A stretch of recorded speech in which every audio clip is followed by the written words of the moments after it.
here's your track. I had a quick listen back through to the mix. I think it's in really good shape.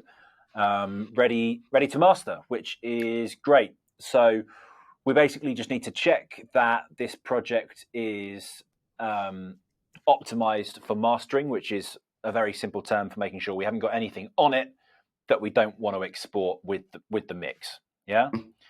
So I'm just going to turn off anything that I don't need. Obviously, we're using this Muse plugin currently, so I'll leave that. Now, if we look through the plugins that we've got here, we've got our console emulation, which we've obviously mixed through. That's an important part of the sound. That's kind of gluing the mix together. We're using that a lot, so obviously we keep that. We've got various bits of EQ that we're using on our mix bus, so we'll keep all of the bits of EQ that we're happy with. Now, tape, some people like to take the tape off of the mix and other people leave it on. To me, it's part of the sound of the mix that we've made together. So I'm going to leave it on. Okay. It's kind of an integral part of how you and I, as the co-producers, let's say, of this track, wanted this mix to come together. So if we're then taking that off, if we were giving it to another mastering engineer who didn't know the track, it would be giving them a lesser impression of the song as we have perceived it. Mm-hmm. So we can leave the tape emulation on, and that's it. Everything else is good to go. Yep. So I took off the limiter that we had on it last time. Exactly, and that's absolutely right. You take off any limiting at the end. You don't want to bounce out your mix with that. The only thing that you do is you listen through the whole thing and you check that it's not too hot overall. It's good practice to give your mastering engineer at least 6 decibels of headroom. Sure. I already checked it, and the peak levels here are minus 8.8, 8.7. So the headroom is fine, which we knew already. So we can just make sure that we've got enough room on the top and tail so that we're not clipping any audio as it fades out, and then we can export it. So we just check the front end, loads of space there. We check the back end.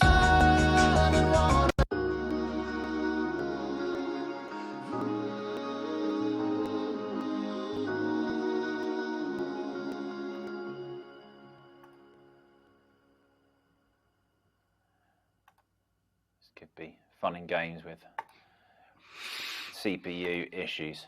Mm-hmm. Okay, so we'd give it a good run off up to like where it is fine. Now, before bouncing out, some people would say, "Oh, do I need to put fades on the beginning and end of my track on the mix?" The correct answer is no, you don't. Don't put any fades on your mix, because fades are effectively destructive editing. Where you put the fade in, you then can't move it if you want it longer because it's already there. So leave the fade until the last thing you do on the master only. Okay. We'll leave it at the sample rate that it's at. So it's at 44.1. At the bit depth it's at 24-bit. You can do WAV or AIFF. Either is fine. I use WAV, but it makes no difference really. The only difference technically is in metadata. So metadata is the kind of information that you can embed within the file that says stuff about the artist name, the track title, the album, the track length, the songwriters, that stuff. Yep. You cannot embed metadata into a WAV file. You can embed it into an AIFF. Okay. Worth knowing. Yep. But at this stage, do we want normalizing on? No. Okay. I think that was set to on. You don't want to normalize anything. Okay. Absolutely. And you see that that's changing the size of the file here a bit. So normalizing it's a bit larger. Okay. Who knows why? So yeah, we'll leave that off. Okay. And then away we go. Cool. So here's our slug. Now, you're absolutely right. It's a process about, particularly if you're mastering more than one track. So if you're mastering an EP or if you're mastering an album, it's a process of trying to make sure those things are cohesive together, so they belong, they sound like they're on one record. Just make sure you can still hear this coming through. Yeah. It's more of a technical process than a creative process. So it's more about technically making sure the song is prepared for the media that you're looking to distribute it on. So how you master will be different depending on if you're looking to put it up on DSPs, so Spotify, SoundCloud, Apple Music, or if you're mastering for vinyl, or if you're mastering for the club. The medium that the master is for will affect how you master in terms of your levels of compression, in terms of how you EQ, in terms of the width of the mix, in terms of the overall LUFS levels that you're targeting. The medium dictates things about all those things that you kind of need to know about. For our purposes, we're mastering for a DSP, right? Which is primarily, which is the most common thing to master for. And DSPs are very helpful, and they tell us what they want from a master. They basically all say, right, your master needs to be no louder than -1 dB true peak. That's the ceiling. And preferably they're all in the region of like -13 to -15 dB LUFS integrated. Integrated, there are 3 different sorts of LUFS, right? So there's momentary, short-term, and integrated.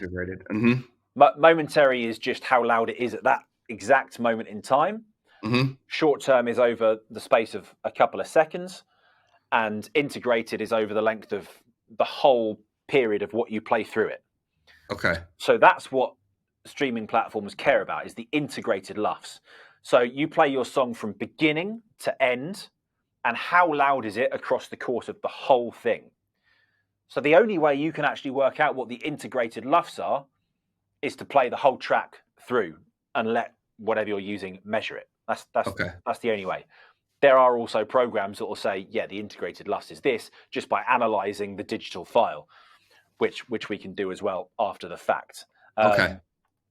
So let's throw up here. The first thing we're going to do is get a loudness meter. Okay. Now, we're envisaging here, because we are going to be mastering a whole EP eventually of 6 tracks.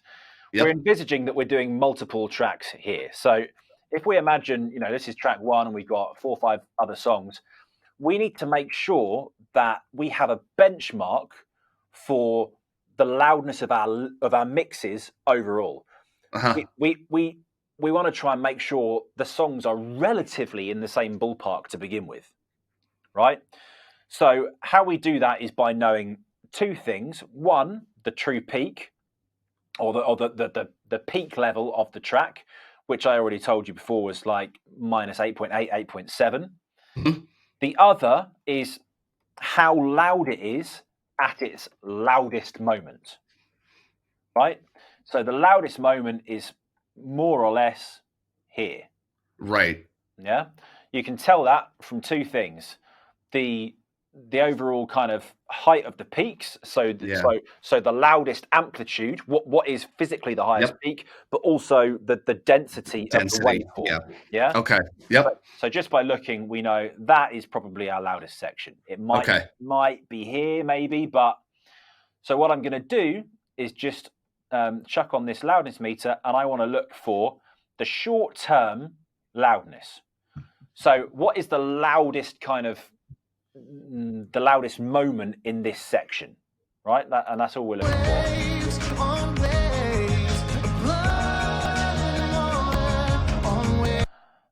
Now, you sound like a chipmunk at the moment. So what is going on here? I'm wondering if it's that sample rate that keeps coming up, because the file's in 44, and if you're recording it maybe 48, if that's screwing something up. Right, my antelope is set to 48, so let's put that on 44.1. That might be all we need, That might.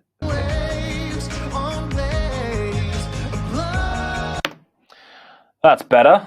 There's our conflict of sample rate. Good spot. Okay. Good spot. Great. Okay, let's just reset this and let's find out that average level once more.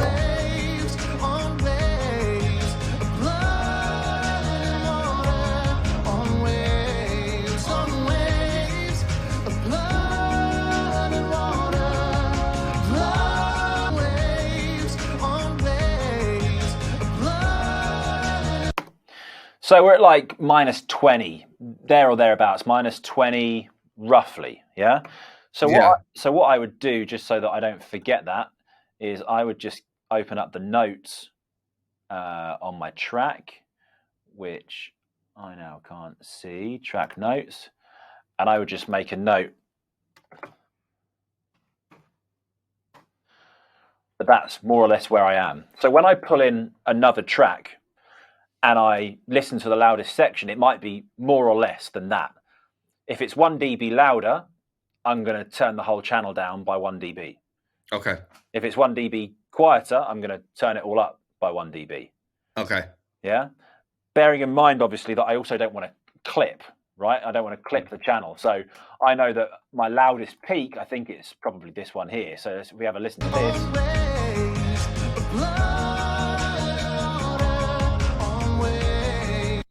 There's our peak at minus 8.7. You know, so even if I needed to turn this track up by 2 dB, I can still turn it up by 2 dB and still be within my kind of safe remit of headroom. Right. Okay. The difficulty you may come into is if you've got a mix that comes to you that has lots of transient peaks because it maybe doesn't have much compression on the mix, then it's going to be much more challenging to kind of measure that, and that's kind of all in the art of it, I suppose. But sure. this mix, as we can see from the waveform, is really well controlled. There's no all of a sudden real massive peak, and we get that because we've used mix bus compression on our buses and on our overall bus, and we've also saturated all the way through. Yeah, this is the nicest looking waveform I think I've ever had off of just in the process of learning all of this. It makes so much sense now, because normally everything just looks like this on a waveform, because kicks or snares are killing it. And it's funny because, again, with the whole perceived loudness thing that you had taught about, and just like the multiple levels of compression across, they just don't normally look like this. This looks like true dynamics to me versus just something that's not mixed and balanced well. But perceived loudness comes from the mix always. Yeah. This mix will be an absolute cinch to make loud. Okay. But because it's already thick and saturated, we've done all that work. There are no massive transient peaks, so when we limit, we can turn it up a long way before we're limiting. Because if you think about it, if there are big transients poking through, that's what's going to set off the limiter. Right. So this we can turn up a lot more before any transient's going to hit the limiter, and therefore we get a lot louder before we're limiting anything. Yeah. And all that work doesn't come in the master. That all comes in the mix. Loudness comes in the mix. It doesn't come in the master. You know, there are some things that you can do to try and do that work in the master, but ultimately you do it in the mix. You know, that's the truth of it. So we know where we are. At the moment, we've got our benchmark. So that's just there so that when we bring other tracks in, we can more or less level match the loudest sections of the song. Yeah. Okay. What we don't want is for the loudest section of this song to be here, and then the next song comes in, and all of a sudden it's like tearing your head off. Or conversely, it's much quieter. You want the loudest sections of each song to feel comparable. Right. Yeah, that makes sense. Okay. So now we ask ourselves some questions. What are the processes that we go through to master a track? And there are 4 key stages. That's it. And they're the obvious things: EQ, compression, limiting, and metering. Yep. Okay. That's all we need to do. Yeah, sure, there are other fancy things you can do. Of course there are. But in essence, those are the 4 things that we're looking to do. So we'll start by doing those, and then we'll think about, right, what else is there that we could do? Right. to enhance it, add some kind of little secret spice. Sure. So the first thing that we're going to do is we're going to listen through this mix from top to bottom, and we're going to think, are there any problem areas that we can identify where we kind of go, no, that is not quite where I think it should be. So it's just a critical listening exercise. So we'll just listen all the way through. I'll make a couple of notes, you make a couple of notes, and it's not a test. If there's nothing, there's nothing. That's great, so we'll see.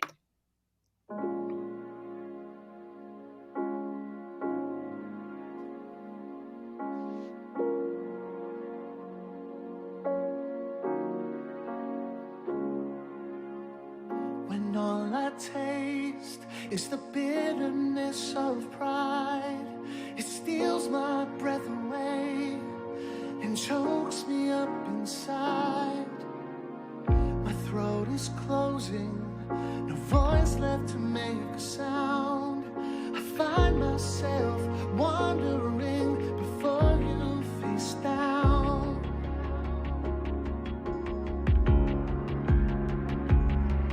The spirit pierced your side, brings me to my knees. I sit with starstruck eyes, with just a touch you lift me up on waves of blood and water, on waves of blood and water. When memory plays its silly game, repeating every fault, all the things I didn't say, the same excuses beaten in the ground. I find myself wandering before you face down. The spirit pierced your side, brings me to my knees. I sit with starstruck eyes, with just a touch you lift me up on waves of blood and water, on waves of blood and water. Wash me, remade me, bathe me, you claim me. Emotions come and go, it's blood and water flow. Renew me, consume me, Jesus, will you use me? The spirit pierced your side, it brings me to my knees. I sit with starstruck eyes, with just a touch you lift me up on waves of blood and water, on waves of blood and water, blood and water.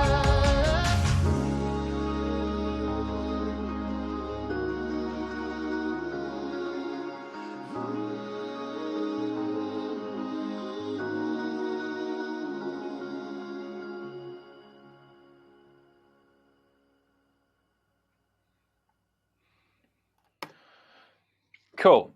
So I've got a couple of they're mostly creative notes, actually, things that I think we can do at this point that will enhance what we've got there, that aren't going to change the overall feel of it. Okay. So let's go through systematically what I would do at this point. So I'm going to go to the loudest section. I'm going to loop it more or less. Now, the first thing that I'll always do on a master is high pass. Okay. So I'm just going to get up the stock linear phase EQ. I actually just finished watching your free course on mastering. So this is like a nice watching it in action kind of a thing. Gotcha. Yeah. So I'm just going to high pass. I'm not looking to take any content out of the track. I'm just looking to take stuff out that we can't really hear. So it might just be at 20 hertz. I don't know. We'll just hear and see if we can roll it off a bit.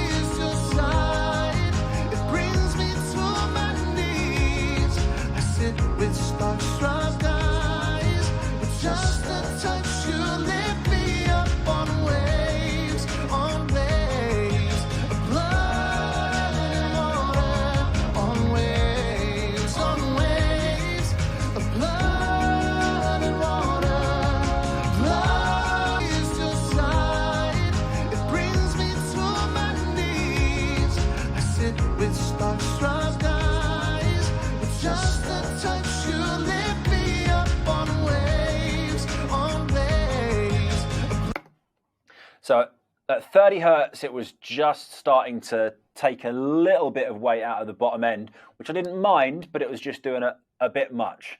So I've just come up to 25, so it's just taken off. It's pretty much imperceivable in my eyes. It's basically imperceivable. Yep. It brings me to my knees.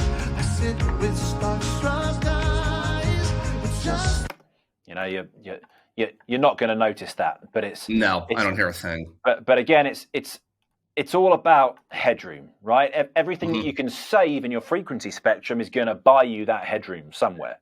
Okay, that makes sense.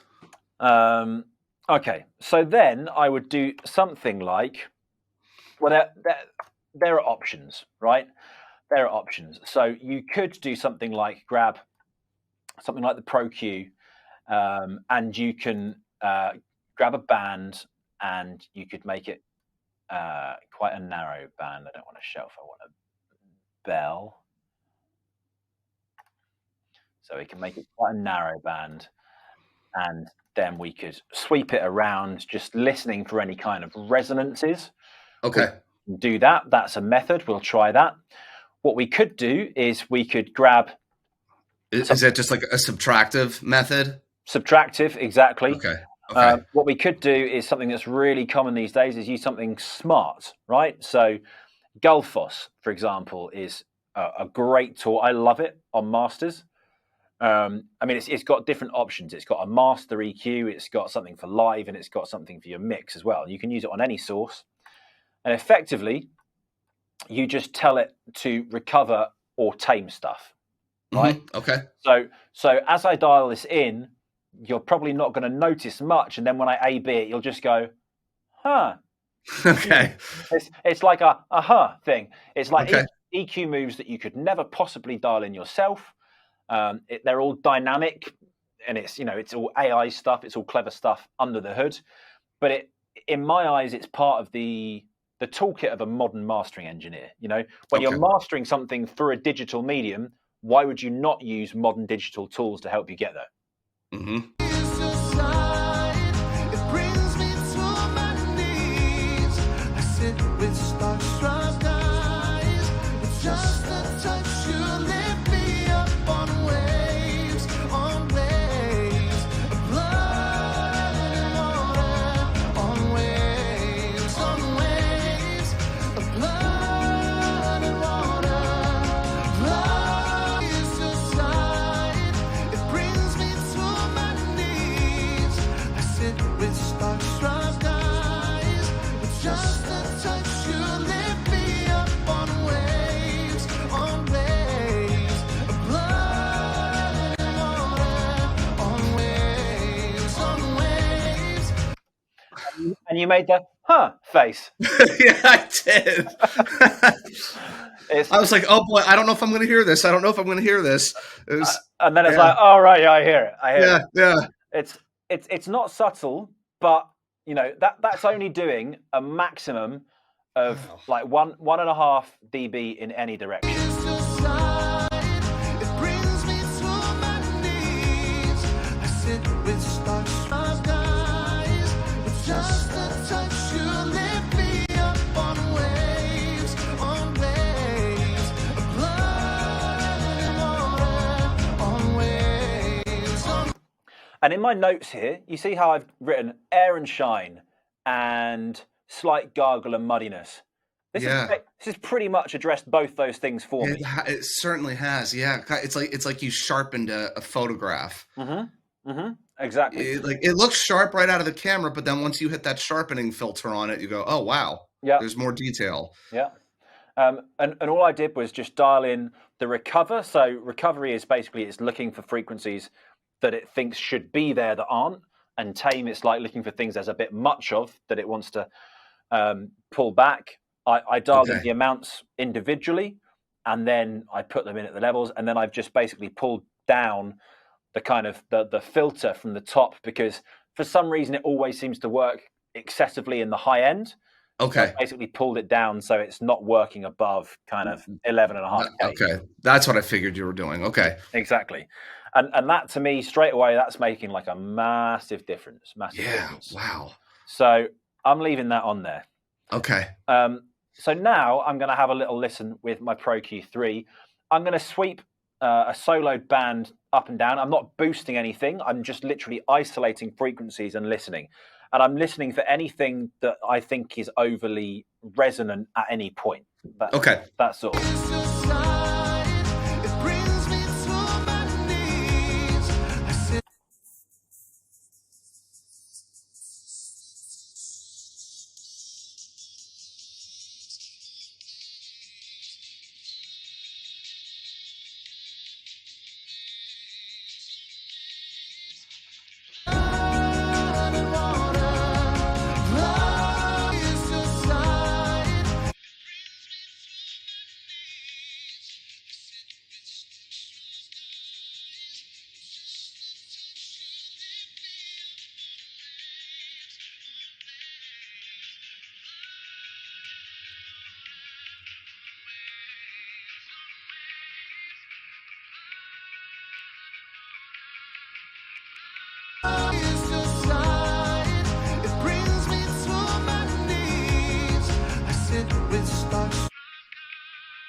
Okay, so I've identified a few points, yeah?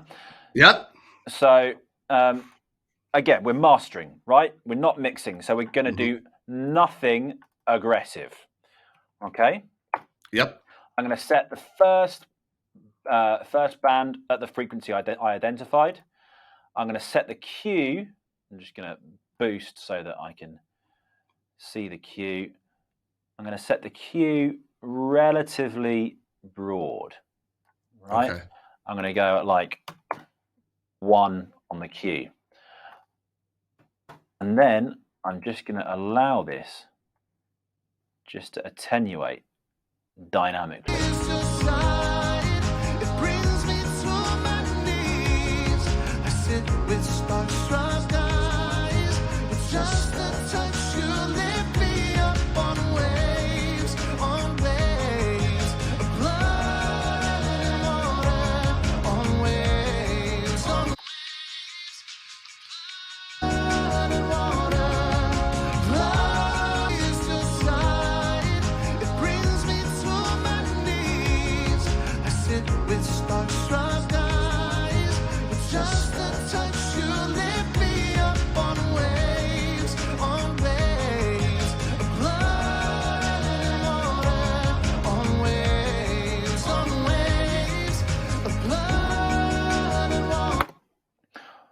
So just really, really gentle. I'm going to dial all those in. I've already identified the points that I didn't like. Mm-hmm. So again, I'm going to use the similar cue sizes.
It's it's so subtle. It's basically just on the vocals. It's just smoothing a little bit of kind of grit, a little bit of harshness in the vocal, but it's it's super gentle. It's not overall changing the character of our track. It's just not at all. Just polishing what's there a little bit. It's just it feels like it's just blending everything together really nicely. Exactly. Now I would then use a proper kind of mastering compressor, mastering EQ. Sorry. Okay. I really like this one at the moment. This is from Plugin Alliance, Brainworks Plugin Alliance, and this is a mid-side EQ. So you've got a mid section, a mono section on the left, and a stereo section on the right. Now, often what I will do is I'll high pass. So in fact, I'm going to solo just the center of the mix. So we're just hearing the middle of the mix, no sides, yeah? Okay. I might play around with a high pass, first of all, to look at the low end.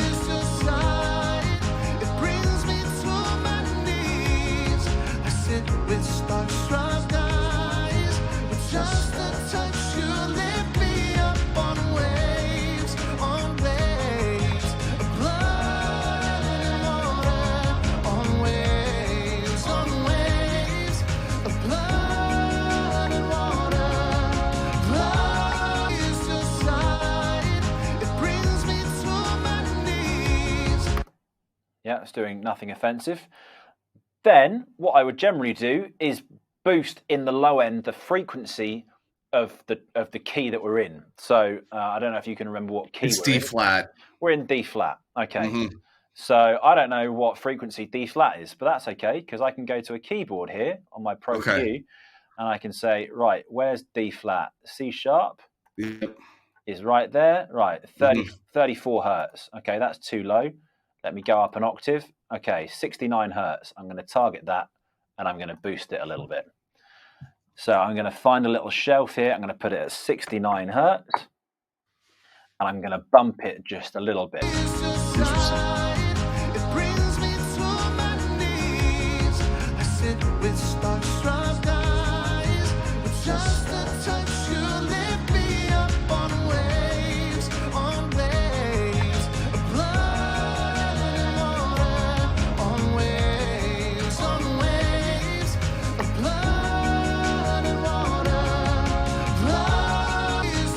And do you hear how that's adding the weight in the right area? It's because it's adding the weight in the key of the song. Yeah, right? That's really interesting. Yeah. So a tiny little bump at the right frequency for the key of our song, and it's giving us weight that is just filling it out because it's the right weight. It's not just randomly saying, "Oh, I need to boost the low end, so let's grab a frequency and hope it's the right one." No, we're scientifically saying, I know what frequency I need, I know what key we're in, that's what I'm going to boost. And then, lo and behold, it works. Of course it does, because it's science. Yeah, that's really cool. So we like that. We'll keep that in. Sometimes I'll do a little bit of a, just like a presence boost. So perhaps somewhere around 1 to 2K in the mid channel, just to get a little bit more clarity in the center of the mix. Sometimes it works, sometimes it doesn't. Okay. I'm going to stick with a 1Q, and I'm going to come down to around 1K and just sweep and see if I like it or not.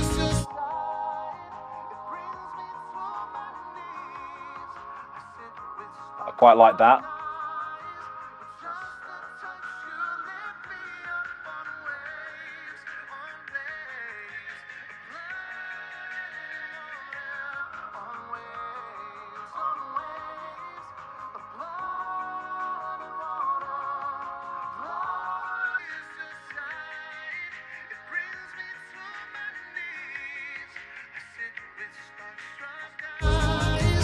Just a touch, you lift me up.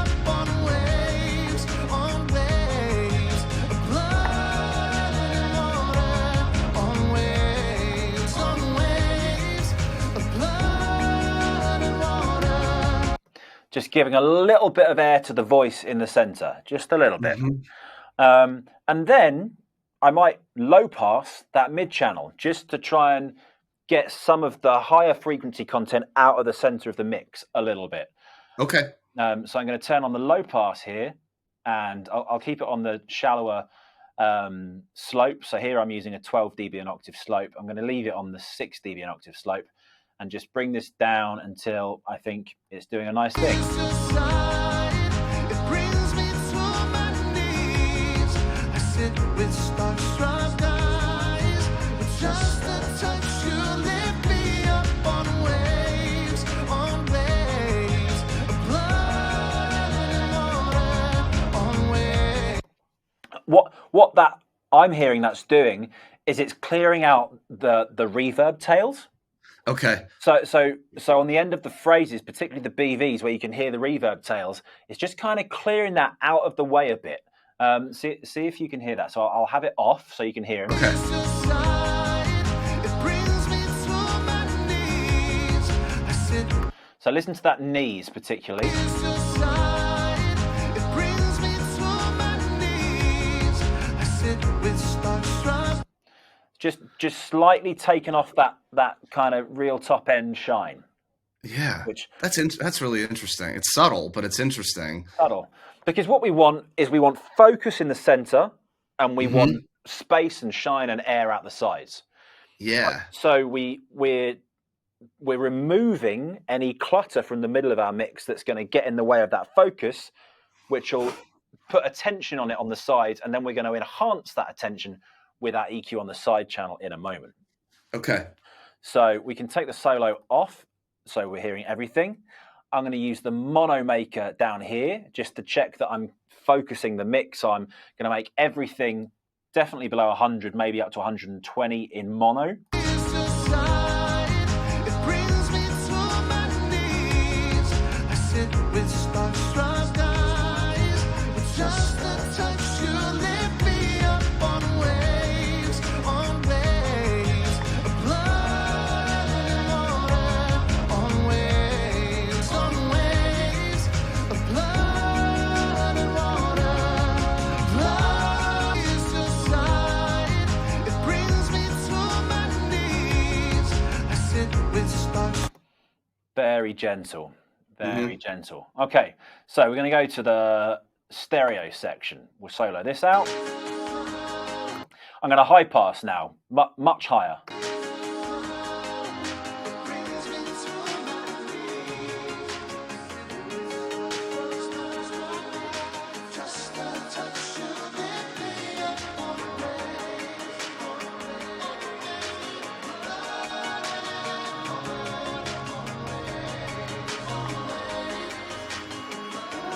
Hear all that junk we're getting out the bottom of the sides. Yeah. It has no place being there. Interesting. It's just muddy muck that doesn't need to be there. So Okay. we're like 122, a gentle shelf, 6 dB an octave, and we're sliding that out.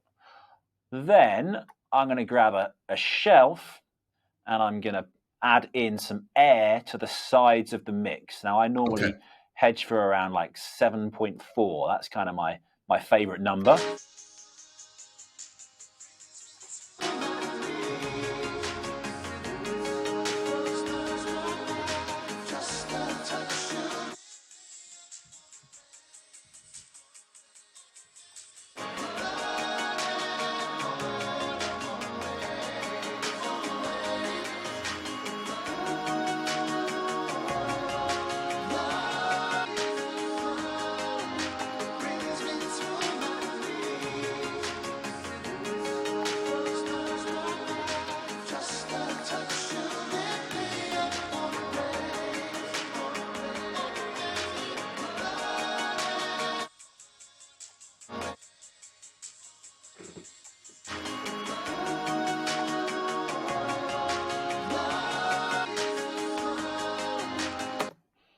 Okay, now let's hear them together. A, B, all this. It brings me to my knees. I sit with starstruck eyes. With just a touch, you lift me up on waves,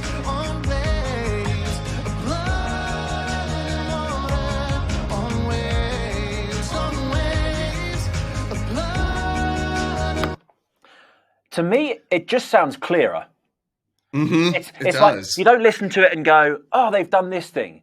It's basically imperceivable, but you know it's different. But it's just clarity. It's like I can hear all the things now, whereas before it was a little bit like, yeah, nice. It's kind of full, warm, rich. Now it's like, yeah, but also I can hear everything. Like I can. Yeah, that's really interesting. And then the other secret sauce that there is in this plugin, which is in lots of the Plugin Alliance plugins, is the stereo width here. So I'm just going to use this and just widen out the mix a little.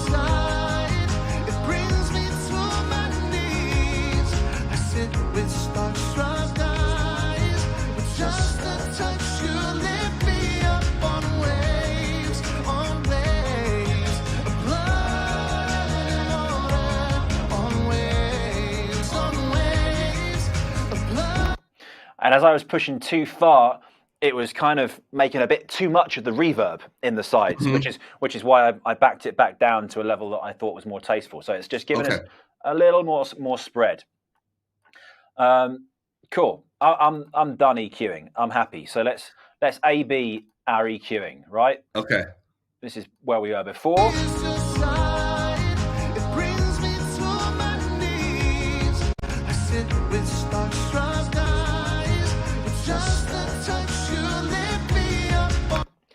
You know, it's not wildly different. It's but it's different. It is. It's just it's just a little bit of yeah. Yeah, that's the best way of putting it. That's it. Now look, generally speaking, you'll compress a master next. You don't have to. You don't have to do anything. You know, if you don't feel it needs it, it doesn't need it. You know, and therefore leave it alone. I tend to like to try a compressor. If I like it, great. If I don't, I'll take it off. And this is my kind of go-to at the moment, which is it's a classic. It's a standard on mastering chains. The Shadow Hills mastering compressor. Often, I'll start from Alliance also. Plugin Alliance. Yeah, often I'll start from a preset. If I'm doing something, rock or metal, I'll start from the loud preset. This, let's just go with the medium option as a preset. And it's effectively two compressors in one and then some circuitry. So you've got what's called the optical compressor first. Then you've got what's called the discrete compressor. And then you've got three different circuitry colors that add different amounts of saturation. Right? Okay. So I'm going to turn the circuitry off. I'm going to turn the discrete compressor off. I'm just going to look at the optical compressor to begin with. Now, we haven't got major peaks to tame here. Yeah. If we did, we'd have already done another bus compressor. We would have done something to try and rein in peaks, but we haven't got big peaks. So we're simply just using this to kind of glue together a little more. So I'm not looking to really compress much. I'm looking just to benefit from the character of the compressor, the circuitry, and I might look for like 0.5 dB of gain reduction. That's it. Okay.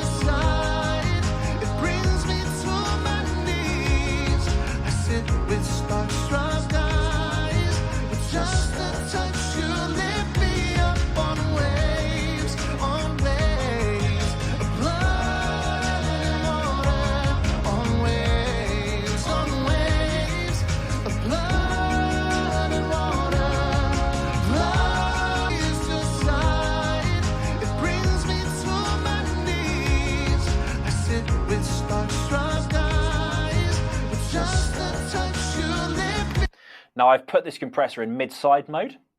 So it's now compressing the mids and the sides as two independent channels rather than left and right. Okay. And I'm preferring the vibe of that. It's giving me more glue in those different sections, where in stereo mode, it felt a bit independent. So see if you can hear the difference there. So this is what I like.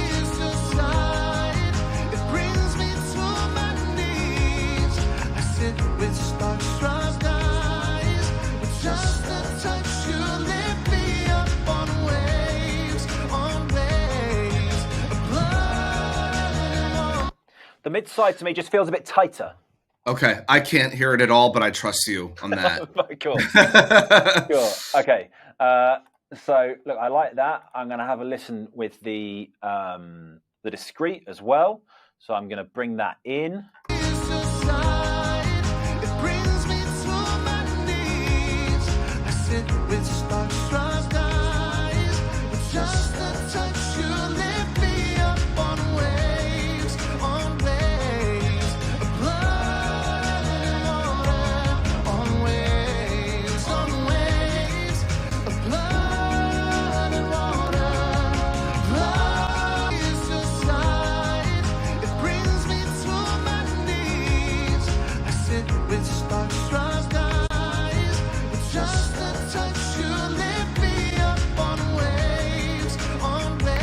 You hear how it's kind of pulling the bass, which is quite forward, kind of back into the mix. That's what I'm hearing it doing. The bass is going from being like here to being here.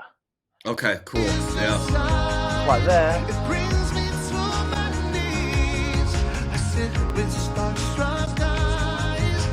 Back forward.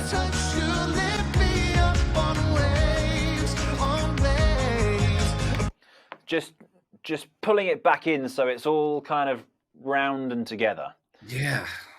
And then we've got 3 different colors of circuitry. So they basically add different amounts of compression. So, different amounts of saturation. So I'm going to turn it on. We'll listen to the 3 colors. We might not use it at all. It might be too much on this track, or we might like a bit of flavor. Let's have a little listen and see. Okay.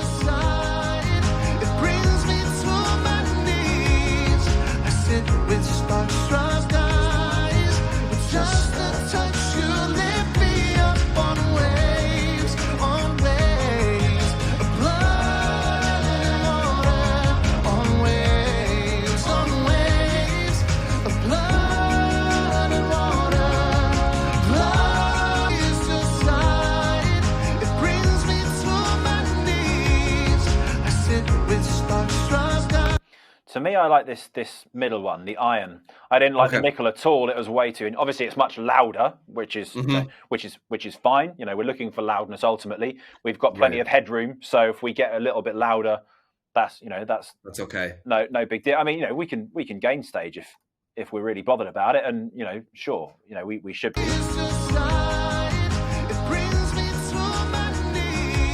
Right, we're at 8.4. Let's pull it back in.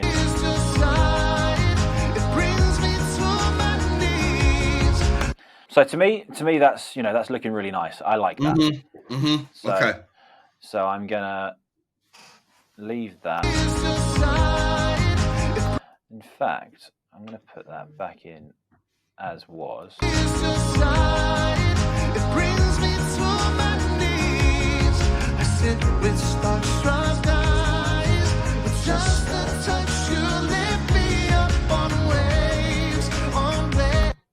Yeah. Cool. Okay. And now we're going to limit.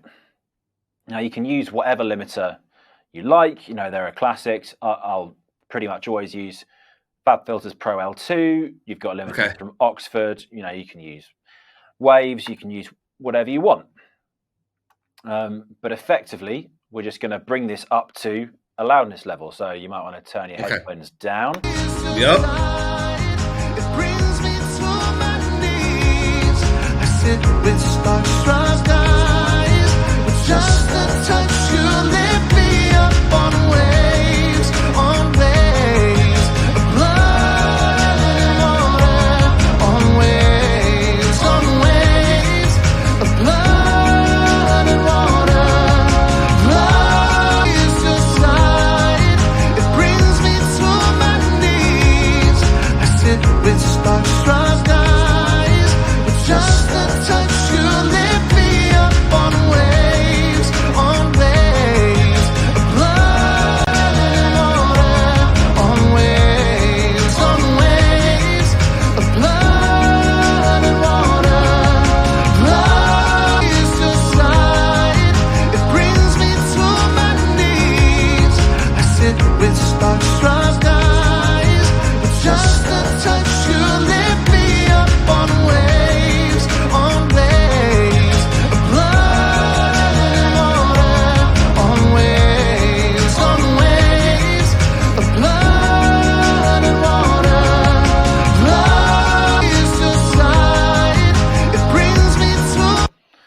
and we're at like minus 9.4 dB LUFS, short term, more or less. So, you know, we're in a really good place in terms of how competitively loud your track needs to be. Wow, cool. Yeah. Now I might as well, just because I like to, I might put in an additional option of tape, because I like a little bit more tape saturation. Okay. Might be overkill, but we'll have a look. So let's have a little look. So this is a soft tube tape machine. It brings me to my knees. I sit with starstruck eyes. With just a touch, you lift me up on waves of blood and water. On waves of blood and water. Blood is your side. It brings me to my knees. I sit with starstruck eyes. With just a touch, you lift me up on waves of blood and water.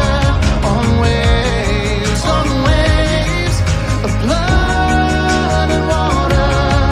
Blood is your side. It brings me to my knees. I sit with stars. And of course, that extra bit of tape saturation buys us a little bit more headroom, so we can push a little bit louder. Cool. Yeah. Yeah. I've changed my output on the limiter to minus 1 dB true peak, so we know that we're at the right level. I've hit this button here, which is remove DC offset, which is to do with where the waveform sits on the zero crossing line. It's basically making sure that the waveform is exactly centered on the zero crossing line, so that you have the maximum possible headroom. The long and short of it is, if you have DC offset on your limiter, engage it. That's what you need to know. On a master, you know, it doesn't matter so much if it's on something else, but on a master. So, you know, and that's more or less us. I can now look back at these things that I said here and think, right, do I want to do anything about them? These were some creative notes. Yeah. Air and shine, I feel like we've addressed. Width, we've addressed. Gargle, we've done. Weight to chorus 2. Maybe we can revisit that. I don't know if we need to do anything. The same excuses beaten in the ground. I find myself wondering before you face down. The spear that pierced your side brings me to my knees. I sit with starstruck eyes. With just a touch, you lift me up on waves of blood.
So, right, what I've done there is I made a bus. Parallel compressed, just those on areas. The bus, I'm just smashing the hell out of the whole mix, right? Yeah, okay. Squashing it all. And then I'm just, obviously the level is much lower. And then I'm just automating the send amount. Yep, okay. So chorus 1 is like this. Just a touch, you lift me up on waves. I sit with starstruck eyes. With just these, I sit with starstruck eyes. So it's just almost imperceivably giving you more weight to those moments. And what you don't want to hear on those transitions is, oh yeah, that's got louder. If you hear it going, oh, that's got louder, you're being too heavy-handed. It needs to be imperceivable. You need to hold the listener's hand on that journey without smacking them on the head and going, this bit's louder. It needs to be implied. I find myself wondering before you astound. The spear that pierced your side brings me to my knees. I sit with starstruck. So it just felt a little heavy. I find myself wondering before you astound. The spear that pierced your side brings me to my knees. I sit with starstruck eyes. I find myself wondering before you astound. The spear that pierced your side brings me to down. The spear that down. Need it to be in before the vocal comes in with the spirit, otherwise you hear it kind of crossing over. Myself wondering before you astound. The spear that pierced your side brings me to my knees. Waves on waves of blood and water. Wash me, remade me, consume me. Jesus, will you use me? The spear that pierced your side is me. The spear that pierced your side. The spear that pierced. Renew me, consume me. Jesus, will you use me? The spear that pierced your side. It brings me to my knees. Blood and water. Blood and water.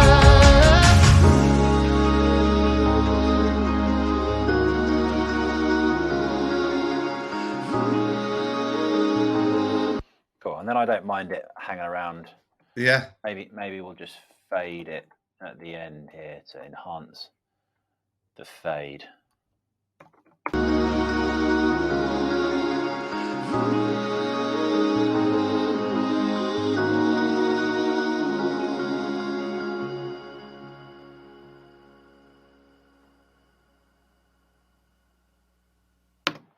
Yeah. Yeah. I like that. Now, what else have I got? Now this is just an idea. Contrast bass and end of bridge into the chorus. So I was just thinking here.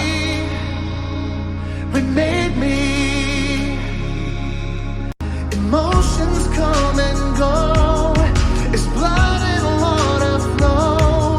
Renew me, consume me. Jesus, will you use me? The spear that pierced. Okay, so just going to try something pretty standard, which is a pretty normal trick.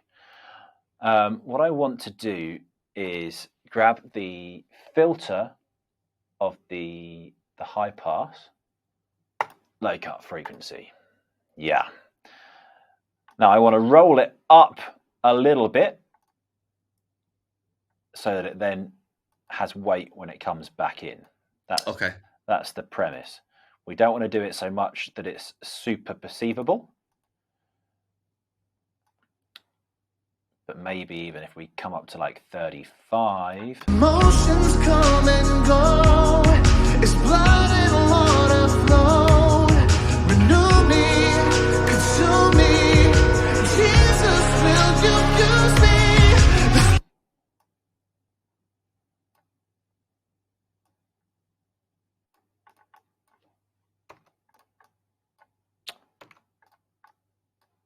Emotions come and go. It's blood and water flow. Renew me, consume me. Jesus, will you use me? The spirit feels just right. Can even try pushing it a little further. Emotions come and go. It's blood and water flow. Renew me, consume me. Jesus, will you use me?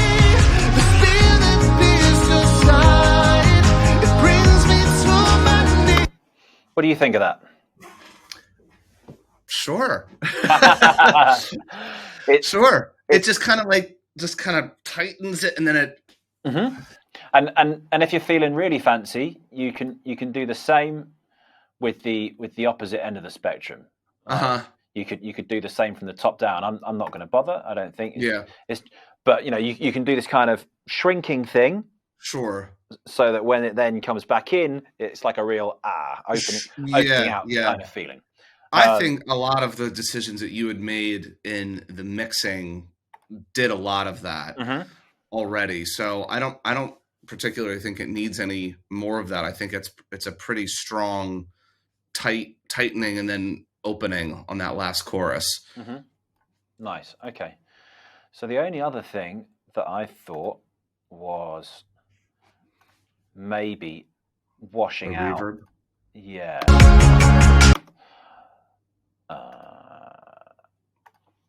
Let's find a reverb here, and let's go with something kind of. Yeah, let's try shimmer. Okay. This this is massive. Yeah, it's like a big. Wash me,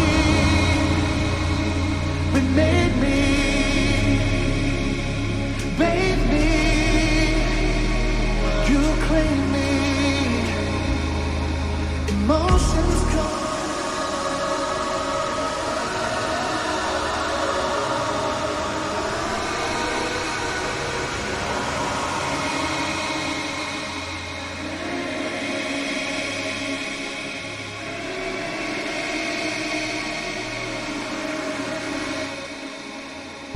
Emotions come and go. It's blood and water flow. Renew me, wash me, remade me, bathe me, you claim me. Emotions come and go. It's blood and And I don't all of a sudden want to like hear it as like, oh, now there's this big shimmery reverb. I just want there to be like some shiny ethereal something that's like, that's nice. What's different there? Yeah, you'll have to rein me in on that, because I do actually like that, even conceptually, to the lyrics that are happening right there. And washed me.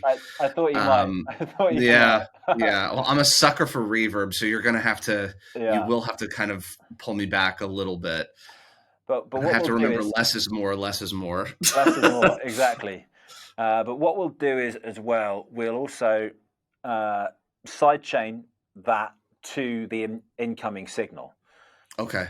So the incoming signal is also going to duck the reverb a little bit. wash me, remade me, bathe me, you claim me. Emotions come and go. It's blood and water flow. Renew me, wash me, remade me,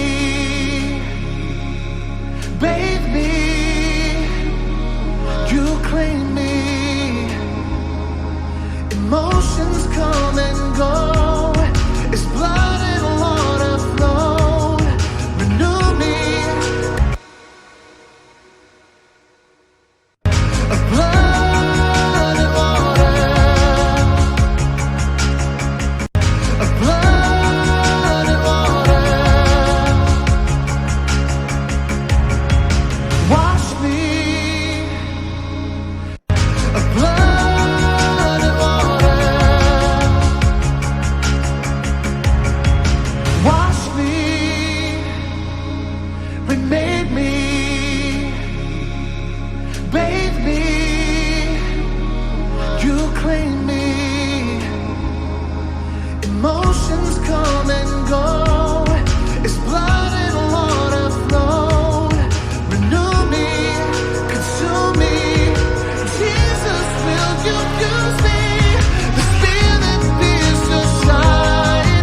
It brings and then there, when it's clean and the other fullness comes into the other section, it's like, oh man alive. Yes. blood and water. Blood and water. And then here. Blood and water. Blood and water.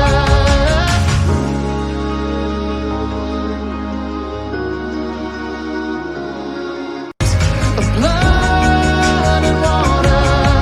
Blood and water.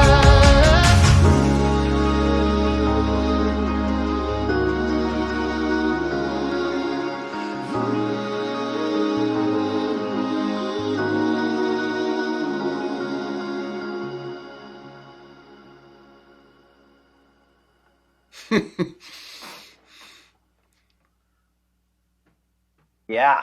Yeah. Love it. Yeah. Okay. That's great. Let's label these things. What have we got? We've got parallel compression. We've got shimmer. Let's be organized. Should probably save this session, shouldn't I? I was just going to say that. You get so carried away. You don't, Uh-huh. you don't save anything. I'm guilty of the same thing. Okay. So then we're just going to make a channel of our master fader so that we can fade in the beginning and the ends. Okay.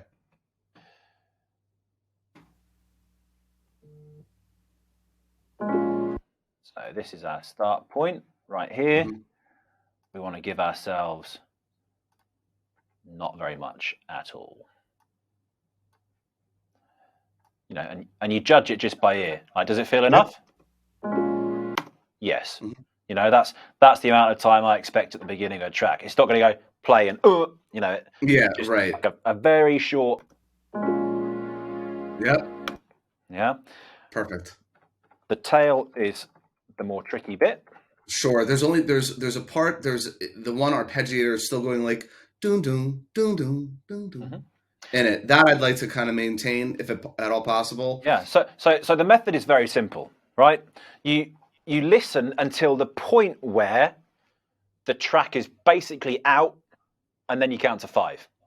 Okay. It's very unscientific. Blood and water. Blood and water.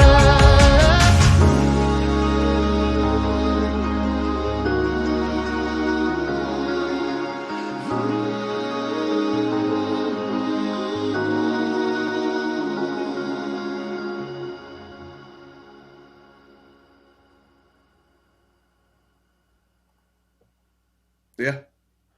3, 4, 5. That's the end of my track. There. Okay.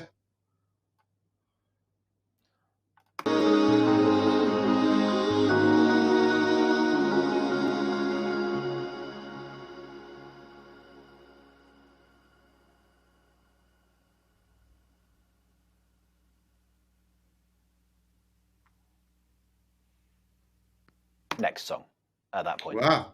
Okay. Very, very unscientific. Cool. So let's do the sensible thing and sense check this whole track. So I'm going to set the markers here and make sure my cycle is just before the beginning and ends of my fades. Okay. So the track is where I want it to be. And I'm going to get up some metering plugins. So I'm going to keep an eye on my limiter throughout. I'm going to watch it all the way through. I also now want to use some kind of multimeter just to meter the whole thing all the way through. Okay. My true peak target is at -1. My luffs, it's -14 there. It's going to be louder. I'm going to reset my luffs on my limiter here so it measures all the way through. And let's check the whole track. Okay.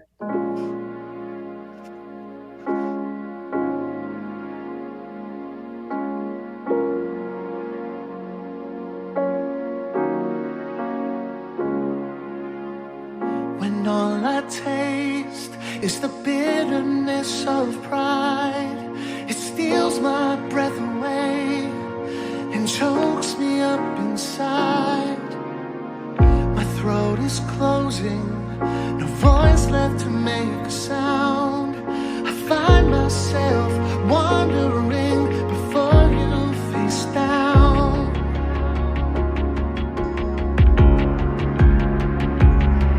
The spirit pierced your side, brings me to my knees.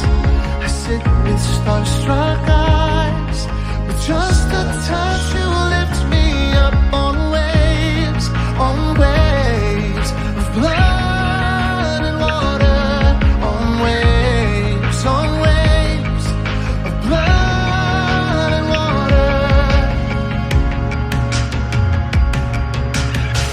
When memory plays its silly game, repeating every fault, all the things I didn't say, the same excuses beaten in the ground. I find myself wandering before you face down. The spear that pierced your side brings me to my knees. I sit with starstruck eyes, with just a touch you lift me up on waves of blood and water, on waves of blood and water. Wash me, remade me, bathe me, you claim me. Emotions come and go, it's blood and water flow. Renew me, consume me, Jesus, will you use me? The spirit pierced your side, it brings me to my knees. I sit with starstruck eyes, with just a touch you lift me up on waves of blood and water, on waves of blood and water, blood and water.